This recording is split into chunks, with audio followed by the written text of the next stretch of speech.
Thank you, President. Good afternoon, conference. I recognise now we're at the end of the day. I should have been on a little bit earlier. I'm going to be spying those that walk out halfway through my speech, and we'll make sure we take your names, just to make sure we keep a crowd. Conference, before I get into my speech, I want to say how lovely it is to be back in Yorkshire. This morning I went for a run to clear my head, breathe in the fresh air and reflect on the key message that I want to leave you with today. And it occurred to me during that run that message is I just can't run up hills anymore. It's my birthday next week too. Not a significant one, but another one above ground nonetheless. And whilst my increasing age may have impaired my ability to run the Yorkshire Dales, it's not dented my ambition or determination that your voices will be heard to make sure the children of this country receive the best education they possibly can. My overall message today to people, especially those who seek to criticise unions speaking for their members, is this. Be in no doubt that what NAHT says is a faithful and accurate articulation of the views of its members, of their experience, of their expertise. And be clear that there is no one more ambitious for children, and no one cares more deeply about higher and rising standards, and no one more prepared to do what it takes than the teaching profession itself.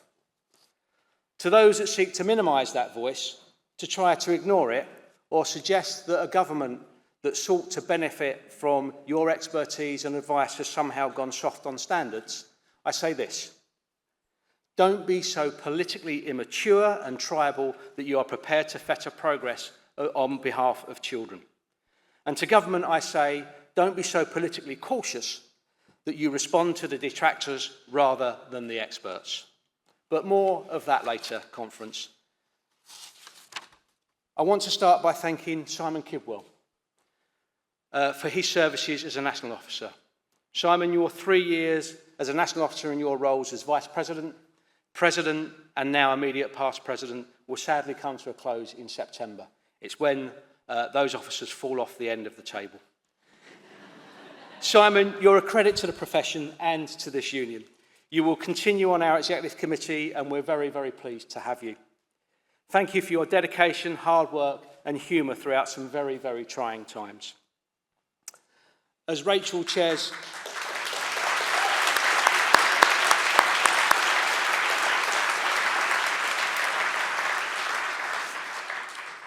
As Rachel chairs this conference, I want to say just what a delight it's been to work with you throughout your vice presidential year and now halfway through your presidential year.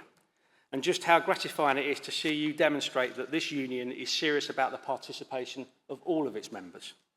Our first president from an SBL background did not go without causing a ripple or two. 6 months in, and the sun rises and sets on the world as it always did, with the only difference being that the NHT has profited from your perspective as well as your professional skills and experience. You've proved the point that we are the school leaders union.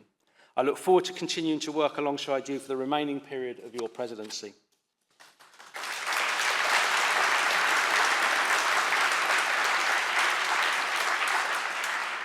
And Angie, from September you will follow in Simon and Rachel's determined footsteps. I've known you for a while now. And I know that the passion with which you spoke earlier came as no surprise to me, or nor would it have been a surprise for your colleagues on the Executive Committee. It says here that I look forward to working with you as President from September. After the introductory speeches, I'm a little bit dubious about that, but we'll see how we go. And Judith Stott, our national treasurer. I'm delighted you've been elected for another term, Judith. You've served this union diligently and with passion. And you've been my constant support and challenge since I took office. Because you control the purse strings, I suspect you are thanked less publicly and frequently than you should be.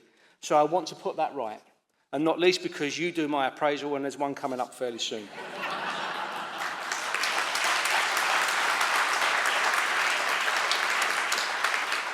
And to all the National Executive Committee, branch officials, delegates here at this conference, this union is all about its members. And your dedication is a testament to that. Thank you very much. But before I end my thanks, I want to talk just a little about our members. And I know I repeat myself at conference, and my wife will tell you I repeat myself at home frequently as well, but it's my truly absolute privilege to serve as your General Secretary. The work you do in your schools is nothing short of miraculous. You're a credit to your pupils, and once again I thank you not only for making this union what it is, but for making this country what it is. And one final, very important thank you. The staff team at NAHT, a small but perfectly formed band of determined and dedicated individuals working on your behalf. I'm proud of you.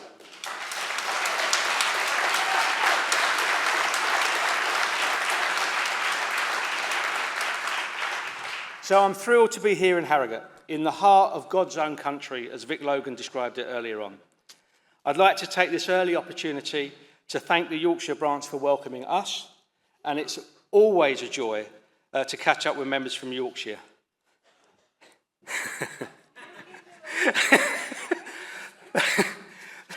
They know what they like, and they like what they bloody well know.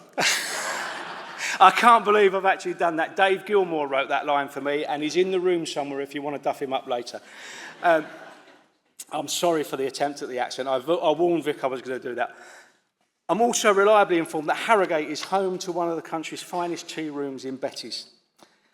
And as tempting it is to pay them a visit, I'm going to stay away for the sake of my waistline. Some of the press already take great pleasure in denouncing the actions of fat cat trade union general secretaries, and I have no desire to provide them with any more ammunition.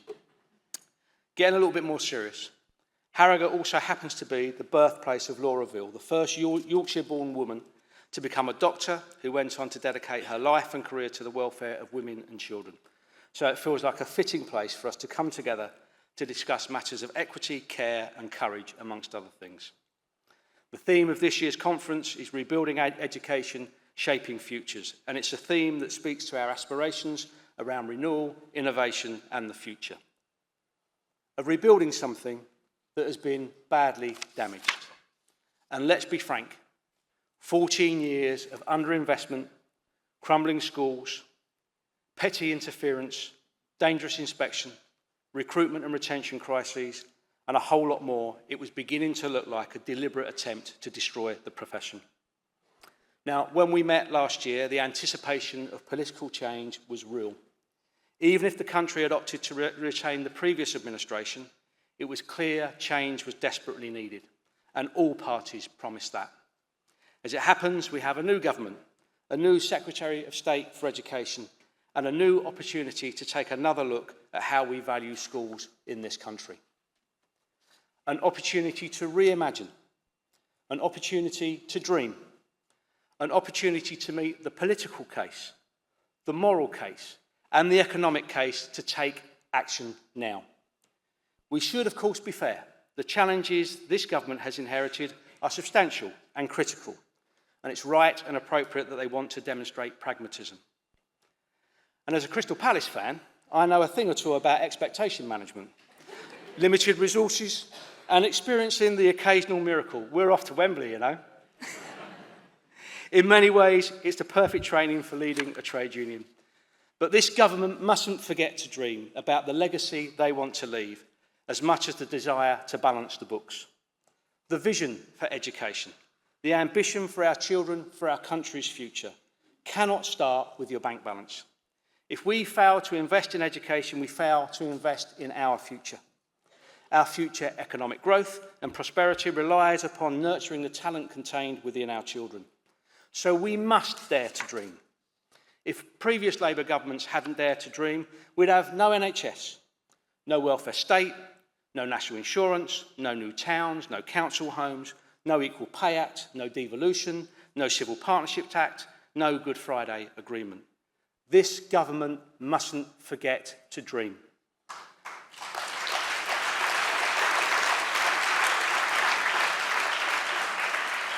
And of course, children's dreams are the cornerstone of the teaching profession, and education is the bridge between dreams and reality. So school leaders believe in dreams, we believe in ambition. And now we need a government ready to match the ambition of school leaders, because we know that every major advance in education has been brought about by a Labour government. Whether that was the introduction of free secondary schools under Clement Attlee, the expansion of comprehensive education and the establishment of the Open University under Harold Wilson, the introduction of a national debate about education standards under Jim Callaghan, or the largest post-war school building programme and the creation of Sure Start under Tony Blair. Each was a watershed moment, not defined by the practicalities of the day, but the vision for a legacy they wanted to leave behind. So where do we go from here? It would be disingenuous not to acknowledge that this Labour government inherits a far more fractured and divisive political landscape than the one it left behind. And a nation still reeling from Brexit, still scarred by the consequences of COVID, and increasingly consumed by culture wars and post-truth politics, sown and spread like weeds from far-flung corners of the globe. Uniting a country under such circumstances is challenging at best and impossible at worst. But in spite of this, perhaps even because of it, our political leaders must resist the temptation to govern in the shadow of their fiercest critics. Because the truth is, if this government wishes to bring lasting change to education, there's never been a better political climate to do it. The last election presented them with a huge mandate, and the electorate expect them to avail themselves of it. That majority is huge political capital. Be brave. Don't fear losing that majority. Make the right choices, and much like a bank rewards the investor with interest, a visionary government will be rewarded by the electorate too. I hope you like that conference. That was a reference to my previous banking career. I just wanted to remind some critics that we do have experience of the real world. We do have experience of the real world. And let me tell you, that real world that I was in was better funded and less high stakes than leading a school. To quote that giant of the Labour Party, Clement Attlee, progress is not possible without change, and change is not possible without courage. And while we're on the subject of courage, in the run-up to next year's elections, we appeal to the political leaders in Wales to stop the detracting vanity reforms like fiddling with the school year and allow schools to focus on teaching and learning.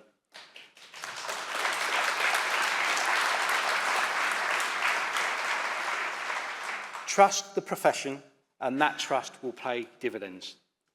Following the success of our industrial action in Wales between February and November last year, we were concerned that our surge in membership might tail off.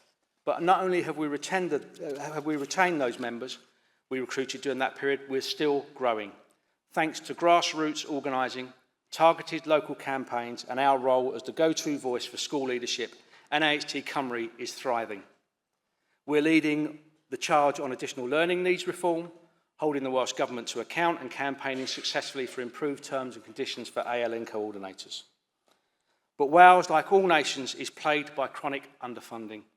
And while the Barnett formula continues to shortchange Wales and Northern Ireland, education often loses out even further in the fight for finite resources. 22 local authorities funding schools in 22 different ways, a postcode lottery that NAHT Cymru is fighting to end. And looking ahead to the Senate elections in 2026, we issue a simple message. Try letting schools focus on teaching and learning. The next government needs to give schools the space to deliver.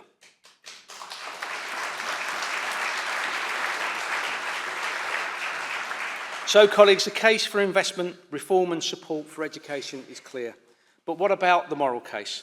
What promise can we make to the children of today that we truly are equipping them for tomorrow? We owe them an education and we owe them a future.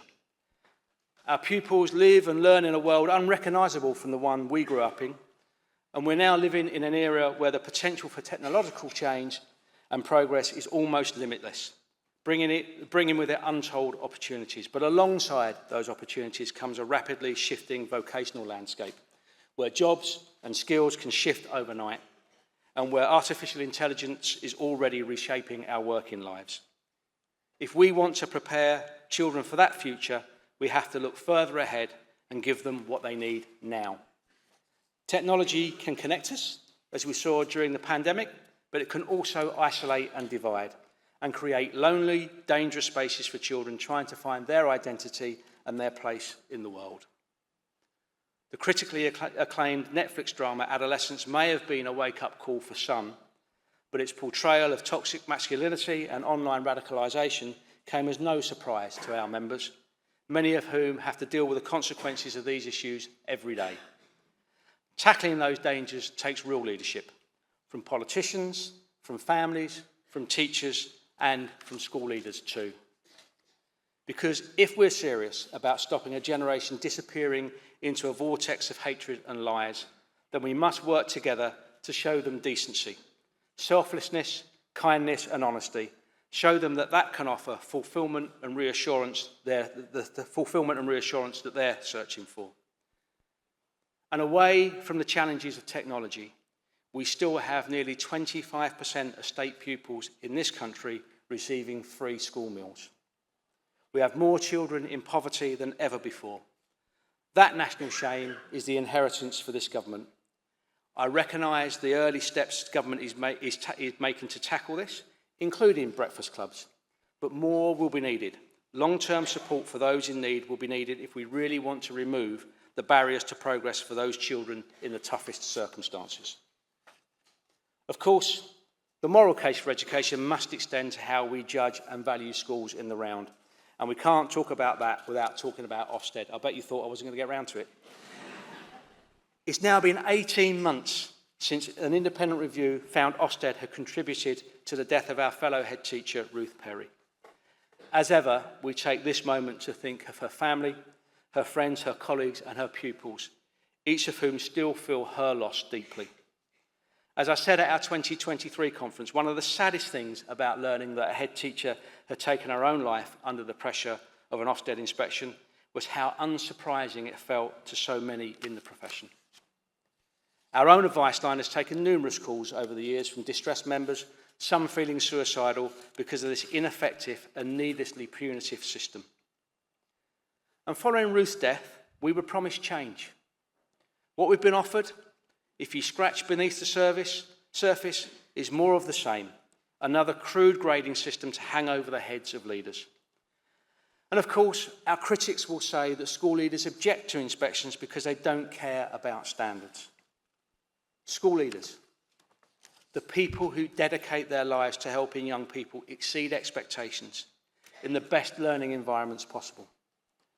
The ones who spend every day reviewing practice, striving for improvement, championing best practice, and who nurture and support their teaching staff to keep developing their craft. If you want to tell me that those school leaders don't care about standards, then I dare you. I dare you to come and say it to the incoming President, Angie Gibson. Did you hear that speech? That passion, the determination on behalf of young people. And what is so encouraging about that speech is that Angie is the embodiment of you all. Conference school leaders aren't afraid of accountability. In fact, you embrace it. That's why you chose a life in public service. And the idea that Ofsted's model is the only way to assess schools is utter nonsense. Our colleagues in Wales and Northern Ireland will be the first to admit their systems aren't perfect, but the fact they offer something broader and more nuanced than a crude traffic light system proves there's more than one way.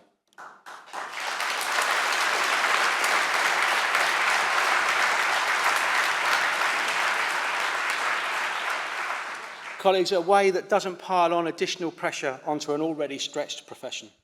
A way that gives parents meaningful insight to where a school is on its improvement journey.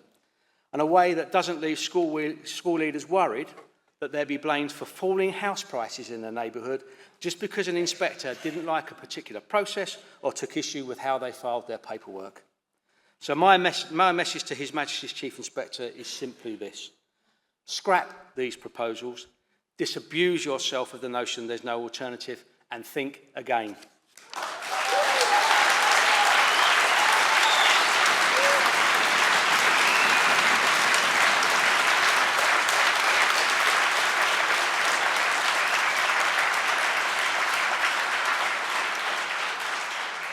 And of course, colleagues, if we're serious about raising standards and improving outcomes and creating opportunity, we can't ignore the most complex challenge facing the system today, and that's the recruitment and retention crisis.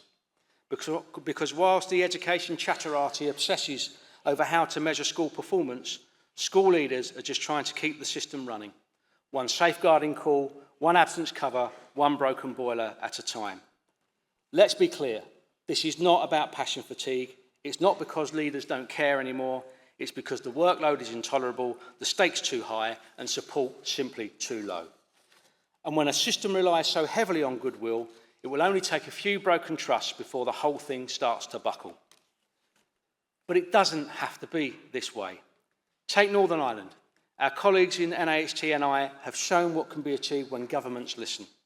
Their decision to pause industrial action came on the back of a serious offer of pay and workload, including an independent review and a roadmap to lasting change. It's not perfect, but it's progress, and it shows what's possible even in the middle of a political storm. School leaders in England, Wales and Northern Ireland all want the same thing: to do their jobs well and go home with something left in the tank. If a school leader works 55 hours a week and still feels like they're failing, then it's not them that's broken, it's the system. This crisis won't be flawed with consultations or big listens through muffled ears. It needs real solutions, an accountability system that is robust and meaningful, but proportionate and fair, not dangerous and destructive. An acknowledgement that current pay levels for teachers and school leaders just aren't good enough to attract people into the profession and then keep them there. An investment in early career support and better pathways into headship, and a school funding strategy that is genuine ambition for the future. Because we don't just need more teachers, we need more leaders too, and we need to stop burning them out as fast as we train them up. Conference, we've considered the political and moral cases for education, but of course, there's an economic one too. Indeed, education, as Gordon Brown once argued, is the best economic policy there is. After 14 years of hearing about how unaffordable investing in schools is, we're now seeing the unaffordable cost of not investing in them. Crumbling buildings, scarce resources, a SEND system in crisis, and an entire profession paid less in real terms than it was 15 years ago. If education is the single most powerful driver of a prosperous society, then it must be the first in line when investment is made.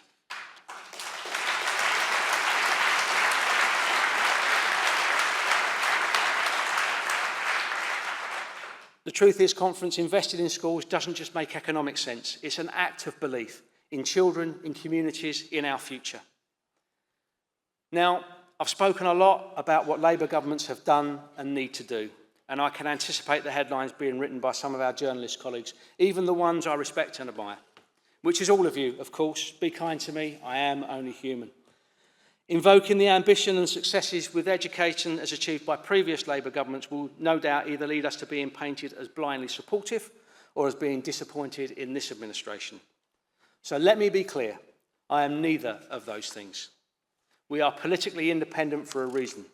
We can and we will criticise any and all governments when we think they're wrong. But we will also encourage any and all governments that seek to work alongside the profession, the experts that deliver for children day in and day out.